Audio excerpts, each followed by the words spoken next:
Mesdames et messieurs, bienvenue dans cette nouvelle édition du journal dont voici les titres. Le Forum national pour la démocratie et l'unité choisit le leader du parti Hatem, Saleh Ould Hanena, comme nouveau président. Pour le compte de l'aile politique du Forum à échoua la présidence tournante. Le Forum national des sourds entame une campagne de sensibilisation sur la Convention internationale des droits des personnes handicapées signée par la Mauritanie.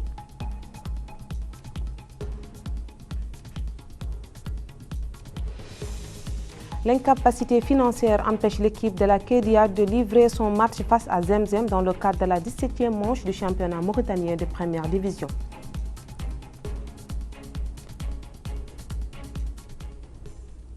Bonsoir et merci de nous avoir choisis pour cette nouvelle session d'information. Le Forum national pour la démocratie et l'unité a choisi le président du parti mauritanien de l'Union pour le changement, Hatem, en remplacement de Maître Ahmed Salim Ould Bouébéni, dont le mandat arrive à extinction. Ce choix a été opéré suite au désistement du président d'Adil Yahya Ould Hamad El Wakf.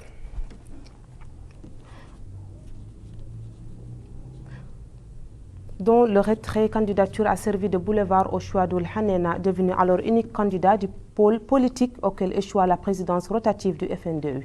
Le gouvernement sénégalais a annoncé une baisse des prix du carburant de l'ordre de 28,7%, la deuxième du genre depuis le début de l'année.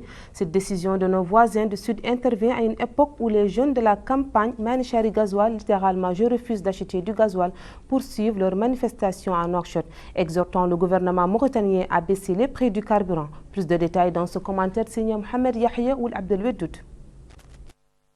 Les jeunes du mouvement Manichari Gasoil ont un nouveau rendez-vous avec la rue, demandant, comme à leur habitude, la baisse des prix du carburant en Mauritanie. Les manifestants exhortent le gouvernement à se conformer à la réalité des marchés internationaux, où une nouvelle baisse a été enregistrée il y a quelques semaines. Pour sa part, le gouvernement mauritanien s'évertue à ignorer cet argument, affirmant que le citoyen à faible revenu n'éprouve aucunement les incidences des hausses des prix du carburant.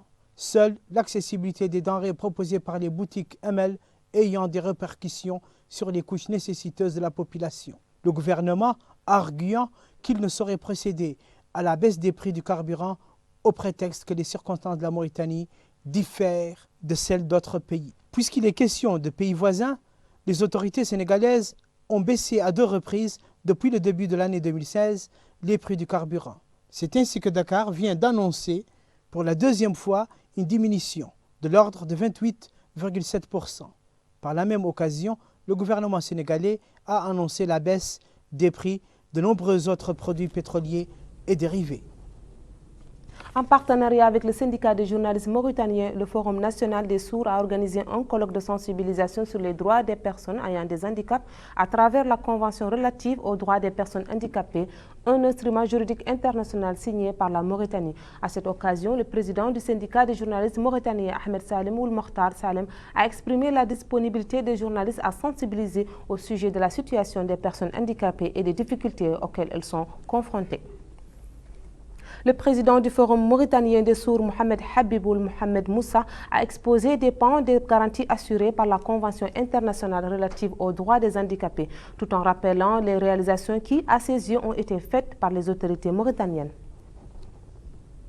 Fatma Val Soueni, ministre de l'élevage, a déclaré que les circonstances internationales imposent des stratégies susceptibles d'assurer l'autosuffisance dans le but d'améliorer les conditions de la population rurale. Au cours d'un atelier organisé ce mercredi à Nouakchott, Soueni a ajouté que son département s'emploie à initier des procédures organisationnelles en vue de réguler et de moderniser la filière volaille dans le pays. Le ministre de l'élevage a salué l'intérêt que les autorités portent à cette filière pour relever l'industrie de la volaille pour son rôle dans la lutte contre la pauvreté, le chômage et le renforcement de la sécurité alimentaire. Le président de l'Union pour la République et l'ambassadeur du Japon en Mauritanie ont abordé des voies et moyens de consolidation des relations entre les deux pays dans divers domaines. Cela dit, le président de la locomotive de la majorité présidentielle, Maître Sidi Mohamed Ould Maham, se réunit d'un moment à l'autre avec des diplomates accrédités à Nouakchott, comme cela a été le cas ce jeudi avec l'ambassadeur de Turquie, pour discuter des questions pressantes de l'heure, surtout dans leur dimension politique. Nombre d'activistes de droits de l'homme et de parents de Mohamed Ould Sellahi ont manifesté devant les grilles du palais présidentiel à Nouakchott, demandant aux autorités mauritaniennes d'intervenir en vue de faire libérer les prisonniers mauritaniens qui continuent de croupir dans la célèbre prison américaine de Guantanamo. Les manifestants brandissaient des banderoles exhortant le gouvernement à respecter ses promesses à ce sujet, scandant que 14 ans de détention dans l'enfer carcéral de Guantanamo suffisent amplement. Par ailleurs, des activistes du mouvement du 25 février ont manifesté dans le cadre du 5e anniversaire de la naissance de ce rassemblement de jeunes Mauritaniens pour condamner, disent-ils, la hausse des prix, la propagation du chômage, l'insécurité et les violations des libertés publiques. À proximité du carrefour de Madrid, les éléments de force de l'ordre ont agressé des jeunes manifestants qui portaient des banderoles sur lesquelles étaient inscrits des messages appelant à la chute du régime. Vendredi, début de la trêve hebdomadaire et qui parfois met l'actualité politique en berne, quelle que soit la particularité de la semaine, le vendredi demeure un jour de prière et de spiritualité par excellence, moment opportun pour vaquer à l'une des recommandations divines, qui est le zikr, autrement dit le rappel pour mieux se rapprocher de Dieu. C'est dans cet esprit que Fofana Issa revient pour vous sur le sermon de Cheikh Mohamed Salem Ould Doua, imam à Bordeaux en France, actuellement de passage à Nouakchott. Les dérives endogènes, latentes de notre sainte religion, que sont le littéralisme qui a eu pour effet d'assécher l'islam de son esprit et de sa finalité, le dogmatisme qui constitue aujourd'hui à s'enfoncer dans une vision canonique et théologique qui ont contribué plutôt à l'appauvrir, mais aussi l'amour de la norme, ou si vous préférez, de la normalité des prescriptions divines, souvent mal appréhendées, risquant du coup de vicier et d'altérer un peu plus la dernière des révélations qu'est l'islam, venue confirmer les précédentes par décret divin qui restent irréfragables et irréversibles, quoi qu'on puisse en penser. Voici donc en substance le message trempé des réalités crues et dont on ne peut se voiler la face qu'a voulu faire passer le cheikh dans son sermon. D'emblée, il s'est voulu rassurant et dit qu'heureusement le remède existe. Il est à portée de main et aussi de l'esprit. C'est tout simplement le djihad. J'imagine déjà certains tiquer dans leur fauteuil ou sur leur tapis. Ça se comprend. Le mot a été de nos jours galvaudé de son essence par nos propres dérives. Mais le cheikh remet tout de suite les choses à leur place originelle. Que j'ai dit tout à l'heure, c'est le Coran. Le grand djihad, c'est le djihad de la pensée. C'est de comprendre le vouloir divin. C'est le combat intellectuel. C'est le combat de la pensée. C'est ça le plus important. Elle bayine, montrer la vérité. Et ça, c'est un travail de l'esprit. Après, le deuxième djihad, c'est le djihad moral, confirmé par un hadith du prophète, alayhi salatu wassalam.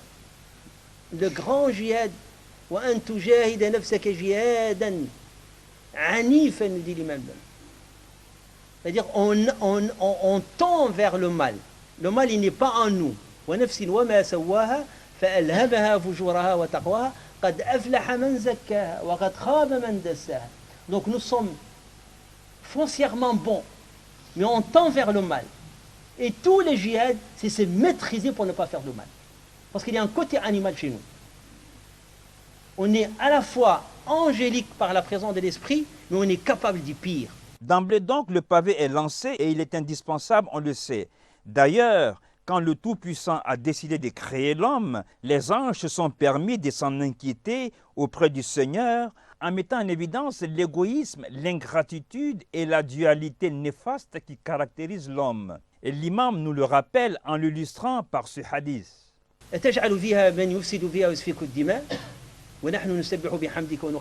Disent les anges, cet homme que tu vas créer libre, il va être capable de s'aimer les désordres. Mais il est capable aussi d'être meilleur que les anges. Voilà qui est dit. L'homme est donc perfectible du mal, et cela rassure. Il poursuit en mettant en exergue deux paramètres cardinaux de l'engagement et du surpassement de soi qu'est le djihad, qui ont tendance pourtant à être occultés de nos jours. Vous savez, dire la vérité, c'est un djihad. Être véridique, aimer les autres, sortir de soi-même. Faites l'expérience. de réaliser ces hadiths du prophète alayhi salatu wassalam. La yu'minu ahadukum hatta yuhibba li akhihi ma yuhibbu li nafsihi. Vous n'atteindrez pas le degré élevé de la foi que si tu sors de ton ego et tu aimes aux autres ce que tu aimes pour soi-même. Oui, pour les contemporains que nous sommes, cela devient de plus en plus laborieux à faire. Et pourtant, cela fait partie des actions les plus simples à exécuter, telles que ce deuxième paramètre saillant du djihad qu'il évoque et des prescriptions coraniques. Partagez, donnez. Donner. J'ai regardé le nombre de versets qui incitent les gens à donner. Et pourtant, c'est un djihad. Les gens djihad, parce que les gens donnent toujours des petites pièces. Ils disent, je vais donner 10 ouguiyas. Mais quand il s'agit d'aller chercher, de faire les courses, alors il ne compte pas. Ou quand il s'agit d'un mariage, pour montrer qu'il a fait un grand mariage, alors c'est des millions. Ah, les gens, voilà, on va jeter de l'argent pendant le mariage pour dire, Masha'Allah. Oui, c'est ce que l'imam appelle le djihad économique. Facile à dire, difficile à faire. Et il dit pourquoi d'ailleurs, en ouvrant une parenthèse hilarante et pourtant vérifiée. Les djihad dit don.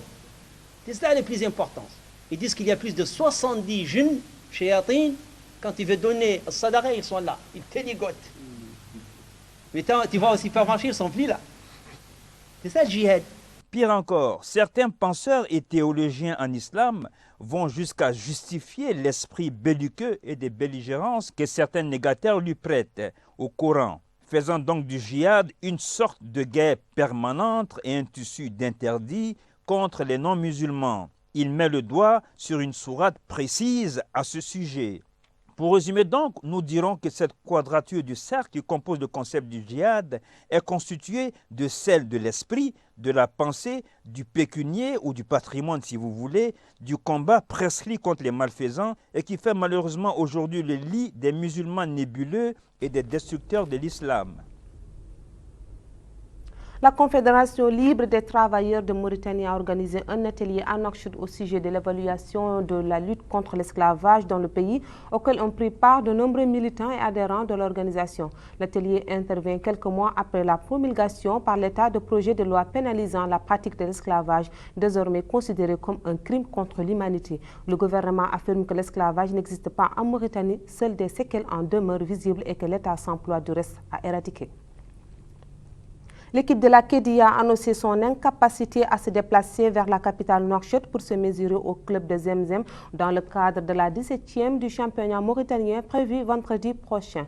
Avant le club de la Kédia, celui du Chameau de Satara à Rosso avait annoncé sa sortie du championnat de première division pour incapacité budgétaire. Le Parti de la civilisation et du développement, l'une des composantes de la majorité présidentielle, a appelé la haute autorité de la presse et de l'audiovisuel à revoir sa décision de suspendre pour un mois le programme Vissamim. Le parti a considéré pareille initiative de la part de la APA de recul des acquis réalisés dans le domaine de liberté de la presse et de sa diversité. Le parti a invité le gouvernement et l'autorité de tutelle à envisager sérieusement une profonde réforme de la APA en vue d'associer des journalistes professionnels élus par leurs pairs et des magistrats membres du Haut Conseil de la magistrature au Conseil de la APA afin d'en assurer la neutralité et le professionnalisme et de mettre fin à la tutelle du pouvoir exécutif sur la presse. Dans un communiqué, le Parti de la civilisation et du développement a appelé les journalistes à ne pas appréhender leurs relations avec la APA comme étant une sanction contre une ligne éditoriale ou une orientation politique. C'était tout pour l'actualité. Voici le rappel des titres. Le Forum national pour la démocratie et l'unité choisit le leader du parti Hatem Saleh Ould Hanena comme nouveau président. Pour le compte de l'aile politique du Forum a échoué la présidence tournante. Le Forum national des sourds entame une campagne de sensibilisation sur la Convention internationale des droits des personnes handicapées signée par la Mauritanie.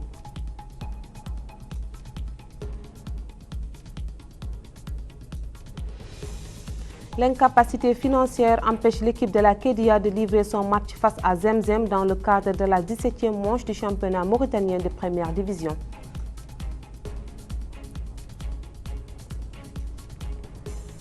Mesdames et messieurs, ainsi s'achève cette édition. Merci de votre attention et bonne suite de programmes sur Il Morabitoun. Vous pouvez suivre cette édition ainsi que d'autres éditions encore sur notre page Facebook dont l'adresse apparaît à l'écran.